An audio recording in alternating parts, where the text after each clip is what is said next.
Ano naman ang magiging highlight sa opening ceremony sa Philippine Arena sa August 25? I'm pretty sure everyone's expecting na dadalo ang Pangulong Marcos Jr. for the ceremonial toss. Opo, yun po yung highlights. The ceremonial toss will be done by President Bongbong Marcos. Ano po ito, isang beses po nasa Malacanang ako, pinakita ko sa kanya yung picture nung last time tayo nag-host ng parang World Cup. Wala pang World Cup noon, ang tawag noon, Basketball Championship.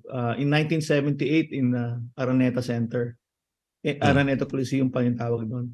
Ang father po niya, si former President Marcos po ang nag-toss ng bola. May picture po ako noon na pinakita ko sa kanya. Ayun, ayun. Oo.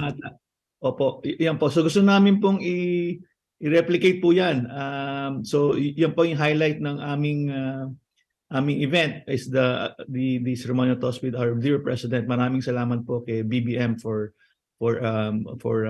confirming that he will be there that night. Yeah. But also before the ceremonial toss, we also have a very simple opening ceremony, mga 26 minutes.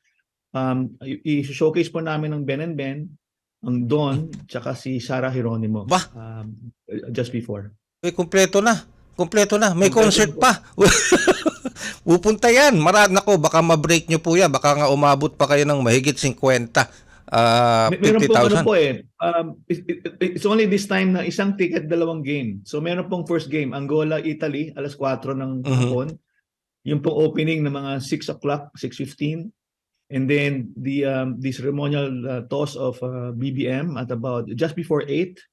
And then 8 o'clock po yung game ng Gilas against the Dominican Republic. So ano po, we want to invite really everybody to be part of that. Tapos po, meron po kaming nakapartner po kami namin ang Jollibee.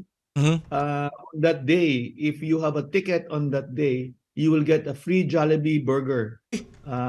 Maybe not on site, but you can go to any Jollibee and claim that burger.